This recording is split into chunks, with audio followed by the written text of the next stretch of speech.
welcome. Since all the ski resorts are closed. Anyhow, my name is Ryan Hyslop, and I've been the Medicare and Social Security presenter here at UCSD for the better part of almost 2 decades now, I believe. Links to the recording, Sabrina. Yes, there's a YouTube channel. You're going to have to email Larissa, who is Vanya's replacement, for the exact link to that. But Sabrina, there is a recording of all these presentations that I do. So with that being said, today's topic is Medicare. We do 2 different Medicare, and I don't do the other one. The other one's done by your folks there at UCSD, where they go over the specific plans.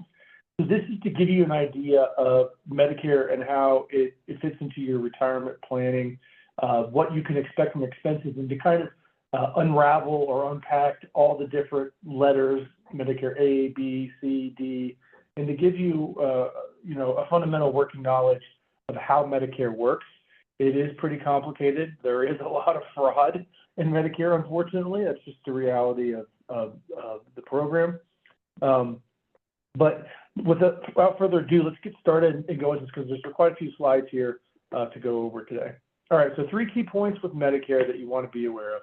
If you don't enroll in Medicare on time, you'll pay a monthly penalty, and you'll pay that in perpetuity for the rest of your life. Number 2, if you do not get the right private insurance to go with your Medicare, you may pay too much in premiums or out-of-pocket costs. And finally, our 3rd point is that if you do not plan appropriately for these healthcare expenses, you could run out of money, or a big healthcare event could potentially do a lot of damage to your long-term portfolio. That being said, I am very well aware that you have very good healthcare as either a retiree or emeriti of UCSD. You're very fortunate in that your healthcare is your choices, I should say, are very good. So part 1, Medicare enrollment. What is it? Who needs to enroll, and how do you enroll? And in part 2, we'll go over that public-private partnership that I discussed. How much does it cost? What does it cover? What does it not cover? And how does the private insurance, how does that public-private partnership work with the government part, Medicare? And in part 3, we'll go over the 2 reasons your healthcare expenses will be higher in the future. Obviously, inflation. I have some inflationary numbers to go over with you guys, and increased need for services as you age. And just remember, Medicare does not cover long-term care.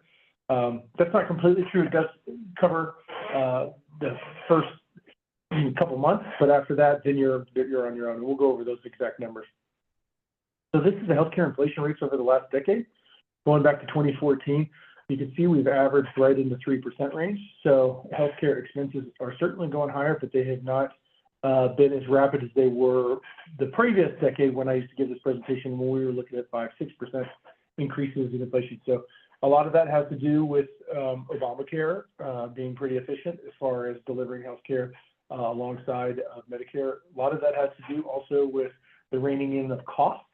And we'll also go over how the Inflation Reduction Act actually, probably one part I did like about the Inflation Reduction Act is what it did in Part D space for your out-of-pocket costs. We'll go over that here as we get to Part D. Anyhow, let's talk about Part 1 here, Medicare enrollment. Okay, who pays for health care in the United States before age 65? And all of you at UCSD know who pays. Your employer pays for, or you're part of an employer plan. You have retiree health insurance if you, like you guys do at UCSD, that is available to you before age 65. If you were to retire from UCSD at say 60 or 61 or 62. You also have COBRA, which everyone always asks what COBRA stands for. It stands for Consolidated Omnibus Reconstruction, or what is it, Reconstruction Act of like 1985. Anyways, most people know of COBRA as the more expensive version of their own health care after they leave an employer. That's usually available to them for a couple of years after they leave an employer. You have individual health insurance through the different exchanges. And then the other down there, and I often get a question, well, what's an other? Well, a perfect example of other is what I will receive at age 60, which is TRICARE. As a United States military retiree, I'm entitled to TRICARE at age 60 when I begin my pension. So there are some other programs out there that aren't associated with Medicare that do coverage, and it's specifically in the military space. After age 65, Medicare pays first, right? So everyone, the reason Medicare works is because we're all in the risk pool together, right? Everyone have to sign up for Medicare at 65, except if you work for an employer that has 20 or more employees and you have what's called creditable coverage. We'll go over that here in a little bit. And other insurance, your other insurance typically pays out second. Leave it to my father to always give me a call when I'm in a presentation after I told him 15 minutes ago that I had a presentation at noon. It happens every time. I did want to share a little bit of personal news. It reminds me, I had my daughter, my youngest, Rowan, this weekend fell at the trampoline park and had a supraconjugal fracture of her right arm.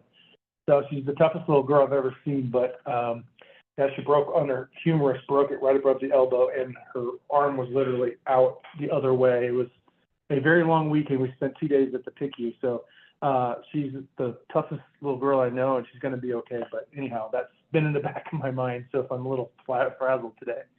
Back to Medicare. So unless you are covered by an employer group plan, which at UCSD you do have what's called creditable coverage. So if you are turning 65, UCSD still wants you to sign up for Medicare so that they pay first and then your plan will pay second. But there are employers out there that you don't have to sign up for Medicare because you have your coverage in your group plan. And for those of you that have spouses that work outside of UCSD. And in the chat, are there 2 different time zones right now? So email me, call me, text me if you need anything. I'm making you the host of this meeting. I assume that's you, Laura, that put that in there. Thank you. Oh, thank you very much for that too. And by the way, I do monitor the chat, so if you have any questions as I'm going along, please feel free to interrupt me. These presentations are for you. I'm obviously not of Medicare age yet, so I got a little ways to go, fortunately. All right, so presentation is further here. All right, there we go.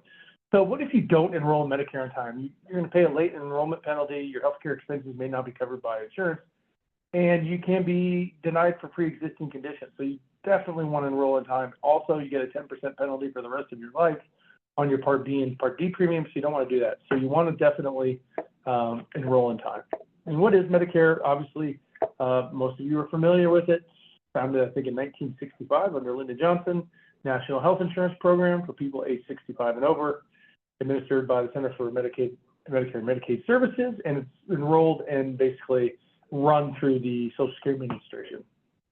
Who's eligible? Well, the other thing is when you look at your FICA taxes, that extra part that's not the 6.2% of that Social Security takes out up to that capped amount of about $180,000 a year. That extra 2.45%, that's the Medicare premium you pay. So you have FICA and then that Medicare premium as well. So that's where the funding for Medicare comes from, just in case anyone wanted to know. So it's everyone over 65 U.S. citizens and legal residents who've continuously lived in the U.S. for 5 years. And then some people under age 65, they qualify for disabilities. You can start Medicare at 55, but that requires a totally different discussion. So here are the 4 parts of Medicare. You have Part A, B, C, and D. Part A and B is the government part of Medicare, and then Part C and D are the part that you, as an individual, need to obtain on your own and make decisions based on your specific health, I don't want to call it situation, but your health condition and your, family history and all those things that you think about when you get health insurance.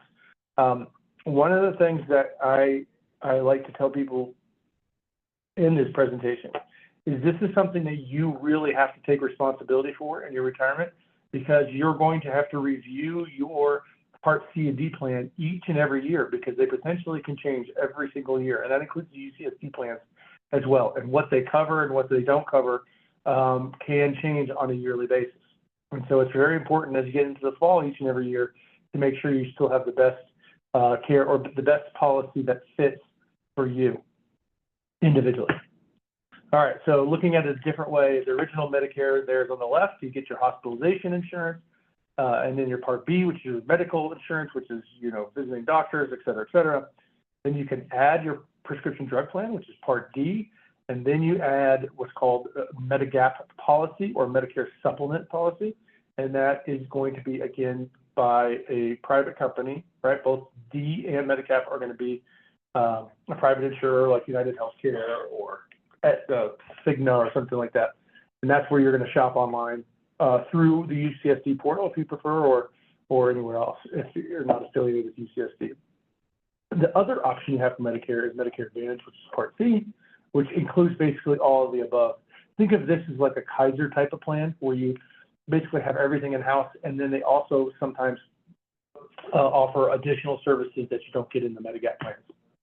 So how do you enroll in Medicare? It's automatic if you're receiving Social Security, but if you came to my Social Security presentations, hopefully you're not enrolled in Social Security at 65, and your Medicare Part A and B are automatic. If you are in Social Security, remember the coverage starts on the first of the month, from the day you turn 65, unless your birthday, there's one exception.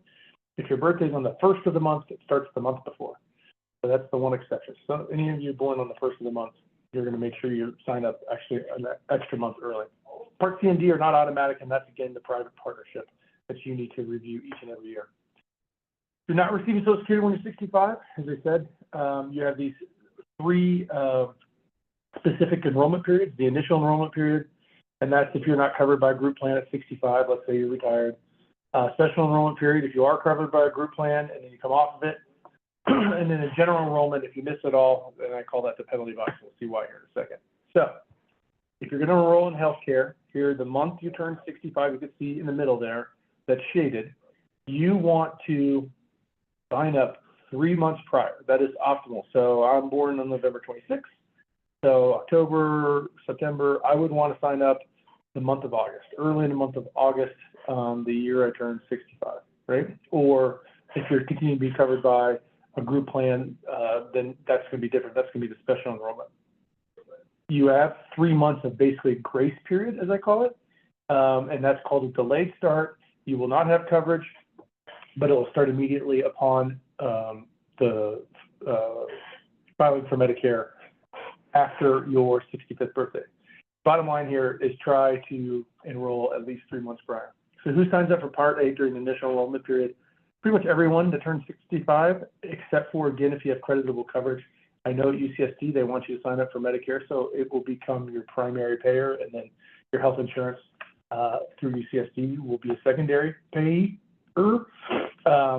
This is more, the creditable coverage is more if you have a spouse that's not on the UCSD, or if there's someone in the presentation that's not affiliated with UCSD, or maybe formerly and doesn't have UCSD healthcare, you want to make sure that you are covered with creditable coverage. Otherwise, you could face those late penalties we discussed at the beginning. All right, who signs up for Part B during the initial enrollment period? Pretty much the same thing. The only people who are not included is, again, the people with creditable coverage, so 20 or more employees, right? Everyone else is signing up for Part B at the same time. So who signs up for Part D during the initial enrollment? Well, it's people who sign up for Part A and B and decided not to go the Medicare Advantage route. You're going to want to sign up for Part D, and then there's two different types of Part D. One is included in the Medicare Advantage. That's why I think of Part C as comprehensive. It includes all of the facets, whereas Part D is just a prescription drug plan out by itself. So the special enrollment period, not really applicable to this group, but if you do know someone that is working who did not sign up during their initial enrollment period, meaning past age 65, because they were covered by a group plan of 20 more employees, there is the special enrollment period, which is any time before the coverage ends. Again, best to do it 3 months ahead of time. They have an 8-month grace period versus 3 for Part B, but only 63 days for Part D. Why those two numbers aren't the same is beyond me. That's government at its best. All right, so best time to enroll Medicare to avoid late enrollment penalties, again, is 3 months prior to the month that you turned age 65. If you somehow miss all of these dates, there's what's called a general enrollment period. I call it the penalty box. You signed up in January, February, March, and your coverage doesn't start until July 1st. You definitely want to avoid that at all costs. There's just a review of the different coverages, and then how do you sign up? You go to ssa.gov, and then you push the Apply for Medicare Benefits button right there. Okay, chat. No, chat. Okay. Okay, now let's move on to Part 2. So now you've got the basics of Medicare, what it is, Part A, B, and D, and the Medigap plan. That's one side, and you got C, which is the other side, which is Medicare Advantage, and kind of includes everything, or as I like to say, comprehensive. So this is a little bit old, 2016, it's about 9 years ago, but the average total out-of-pocket spending is $54.60. What is that? It's pretty much premiums and services. Remember, you have all these other costs associated with Medicare that are not covered other than just the premium, right? So premiums, you got the Part B premiums to Medicare. Part A is typically free for most people. We'll go over those numbers here in a second. Then you have a premium for a Part D or an Advantage plan or a Medigap policy with that Part D. Other out-of-pocket costs you may have are deductibles, portion of the doctor bills not covered by Medicare, and then services not covered by Medicare, which there are several. Here are the monthly premiums as of, and I always forget one place that I don't update my presentation. I can see I left 2024 up at the top there, but I have all these numbers are correct because I updated them about an hour and a half before the presentation. So if you qualify for Social Security, meaning you have 40 quarters of work, 10 years, you're making me tired there, Rhonda. I see you yawning. See, I do notice some of you guys here, you just pop up in my head. I'm sorry, I had hot yoga this morning. Yeah, I understand. That sounds lovely. I love hot yoga. So if you do not have 40 quarters of working service for 10 years, which I'm pretty sure all of you are going to have, then you have these different figures based on 30 to 39 quarters or less than 30 quarters. So obviously, if you do not have 10 years of working and paying into Social Security, it behooves you, or it would be very advantageous for you to continue to work until you achieve these numbers, so you don't have to pay the $518 or $285 a month. It's obviously pretty substantial. Part B, paid to Medicare, that's automatic, $185. And then this is the big one, plus the income-related adjustment amount, as we call it, the IRMA. And the IRMA is determined on your tax return for 2 years prior. So IRMA for 2025 were determined on 2023 tax returns. And I'll explain a little bit more about the IRMA when we get to that slide. Part D, it varies with the plan. Again, this is going to be specific to the meds that you need, and an IRMA also applies to Part D, depending on your income. So here is the Medicare Part B premiums by income and the income-related monthly adjustment. So in 2025, each month you pay $185 if you are an individual and your tax return for 2 years ago shows $106,000 or less in modified adjusted gross income.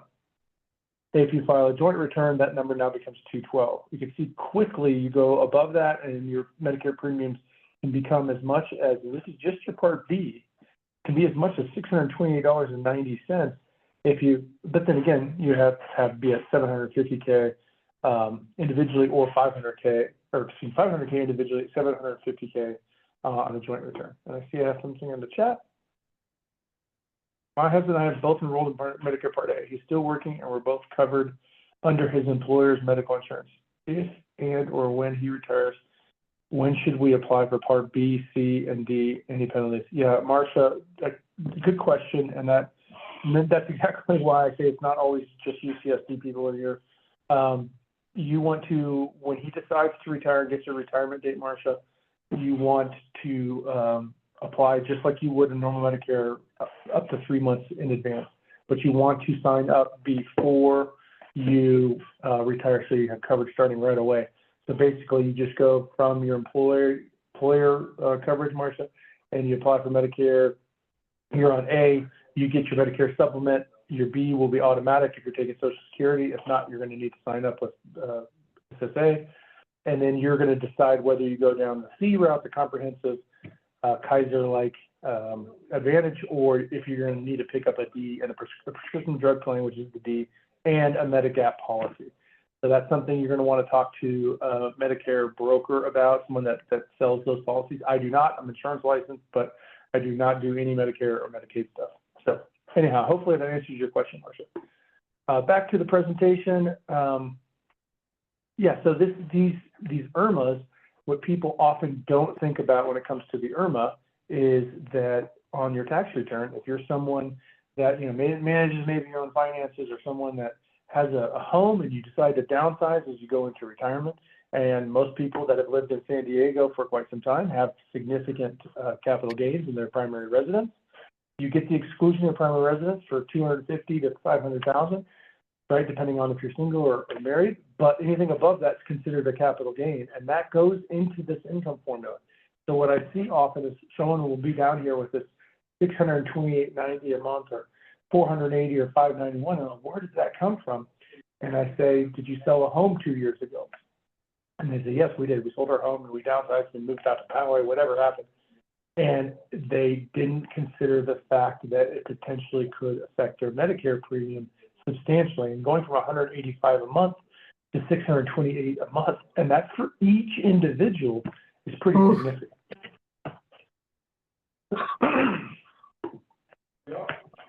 All right, here's the Part D IRMA, right? You can see the bottom one there is $85.80 plus your plan premium.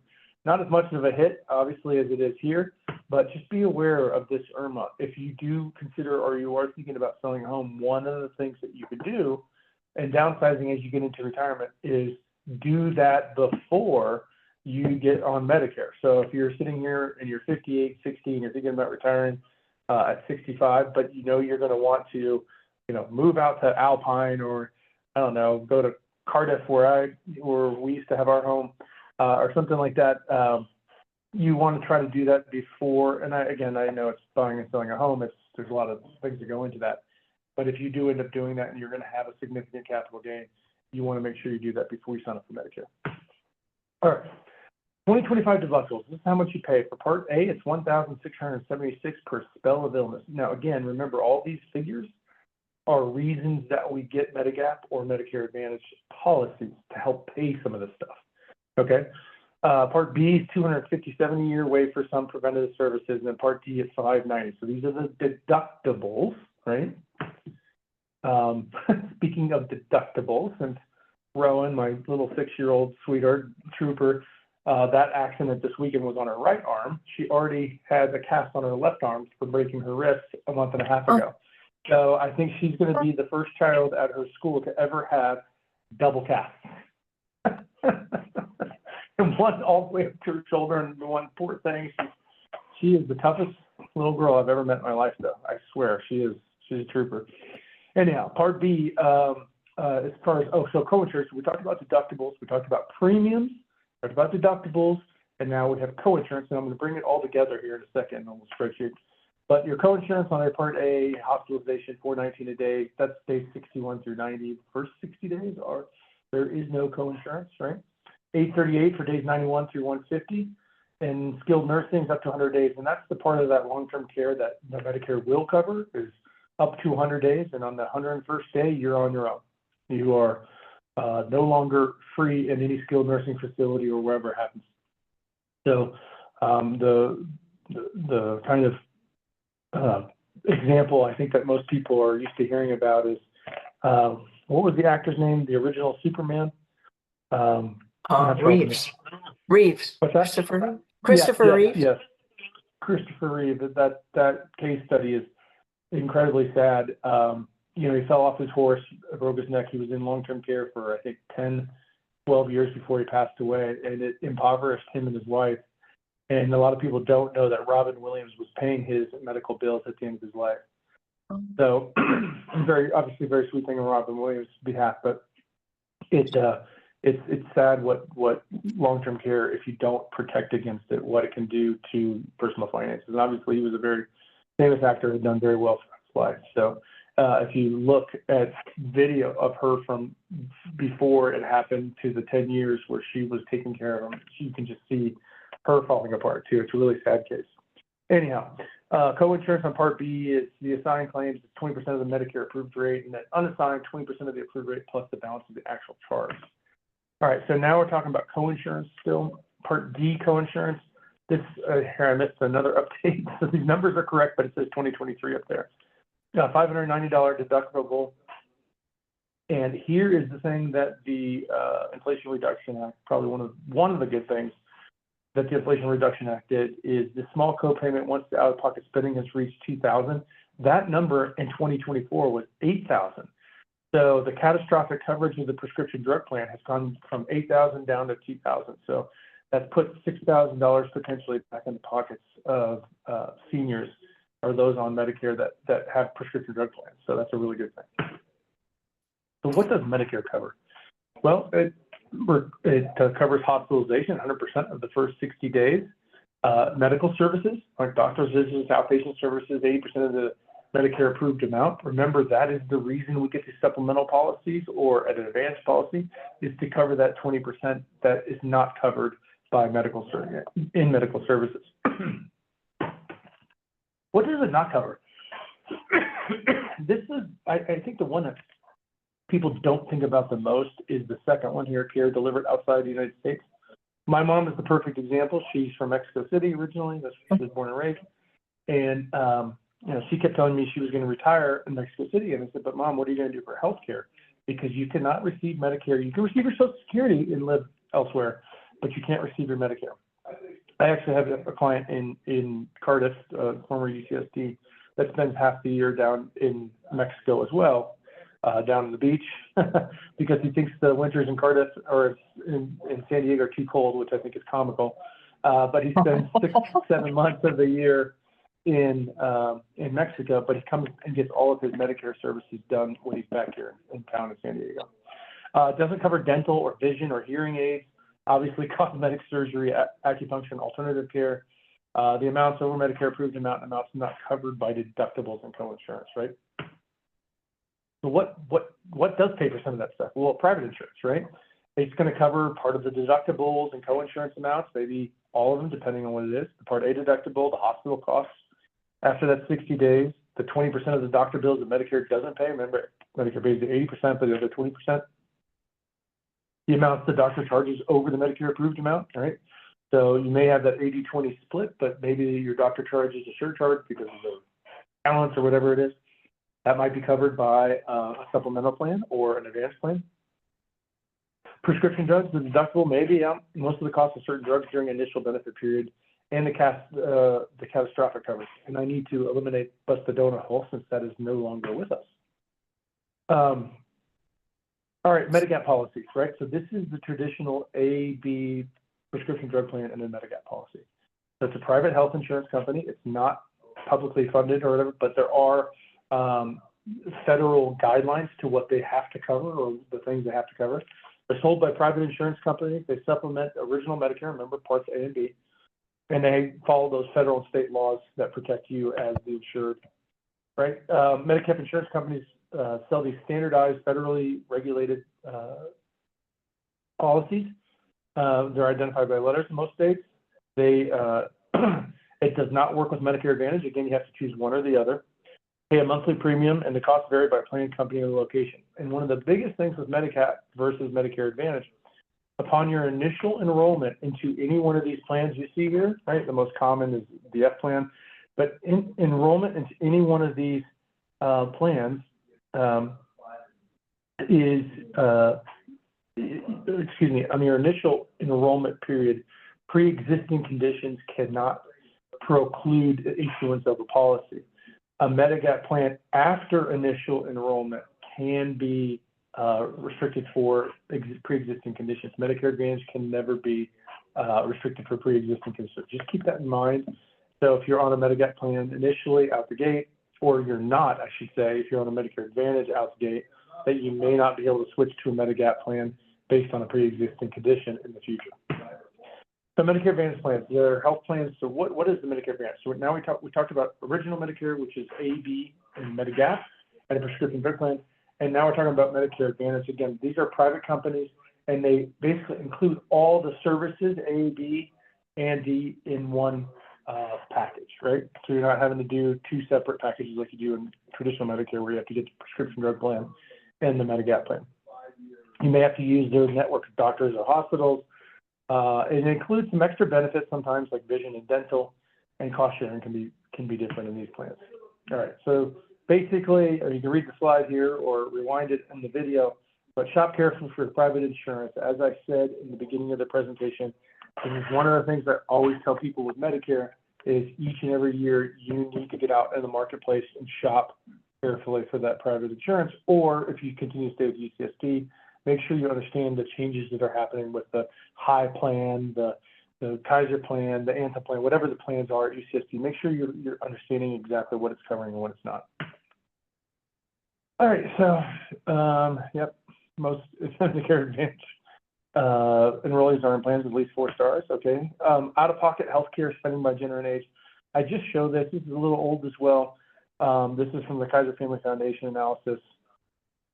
And I show this slide specifically because I think it graphically shows how exponentially healthcare costs go up once you get into your mid to late 70s and then 80s. And just to make sure that you are planning for this within your own financial plan or whomever you work with.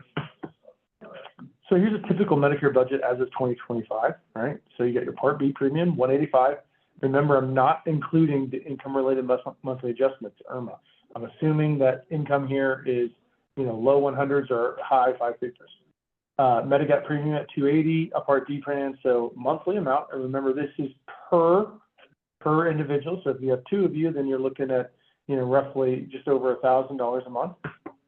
All right, so here's a typical annual budget as of 2025. You've got those 12-month premiums, $525, so that's $6,300. Again, take this number and double it if there's 2 of you, right? So $750 for out-of-pocket costs, $550 for dental, $400 for vision, alternative care $300. That's pretty low.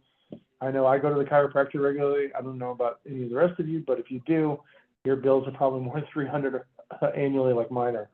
This is a modest amount, but $8,300, and again, if this is a couple, you're looking at $16,600 without any income-related monthly adjustment. What can cause your healthcare budget to change in the future? Obviously, the rising insurance premiums, higher out-of-pocket costs, change in the healthcare status may require a more expensive prescription drug plan and more services not covered by insurance. So this study is a little bit dated, about 7-8 years old, but according to Fidelity, you're looking at roughly just under $300,000. Probably today it's probably over $300,000 for a couple. That's how much you're going to need, excluding long-term care, how much you're going to need over the next 15, 20, 25 years of your life for healthcare expenses, okay? And if you plan on paying for those out of your 403B, 457 IRA, remember, you got to take that figure and add taxes back in, because every time you take money out to pay for those, you're going to have to pay taxes. The Employer Research Benefit Institute says $144,000 for men, $162,000 for women, $301 for couples. I think that's more realistic. Who knows? It's all going to depend on each and every one of your health status. So planning for long-term care. Long-term care is not covered by Medicare or Medigap policies. Remember that you only get the skilled nursing care. Usually averages about 28 days for most people that go into it, but 100 days is the maximum, and then you're on your own. These are the different activity limitations, right? Cognitive difficulty, vision difficulty, hearing, self-care, ambulatory, all these things, age 65 and over. And these are the percentage of people age 65 and over who report having selected chronic health conditions by sex, right? And you can see all the different issues that people have later in life. Here are the 6 activities of daily living, right? And again, I show this graphically. I don't know if they still, since Jody has since passed, if they still do a long-term care presentation for you guys here. I'll have to talk to Larissa about that. But it is graphically amazing to see how quickly the deterioration happens between age 74 and just 10 years later, right? You can see here, people 74, bathing, showering, 6%, 7% maybe have an issue, but by the time 10 years later, it's over 30%. And walking goes from 15% to almost half of every person 85 and over has difficulty walking. So remember, we may be young and healthy now, but at some point, these bodies start to fall apart. And just the whole reason for this discussion is not to depress you, but to have you think about it. And like I say to everyone that asks me about long-term care, just have a plan. That's it. You don't have to buy long-term care insurance. If that's not your thing, that's fine. But have a plan for how it's going to happen. All right, so I won't go over most of this long-term care stuff because I know you have a different presentation. So 3 reminders as we wrap up here. 1, make sure you enroll in Medicare on time. I want to add to that, make sure every single year you are reviewing your supplement or Medicare Advantage plan, understanding what, do the appointment with the resources there at UCSD, Make sure that you are understanding what's covered, what coverage is being dropped, what coverage is being added, so that you are in control of your healthcare choices. Reminder number 2, shop carefully for private Medicare insurance. Go with Medicare. That's what I just said. I kind of jumped the gun there. Reminder 3, and plan for these higher healthcare costs in retirement, and have a plan for how you're going to pay for it. So I am done with the actual presentation. Let me check the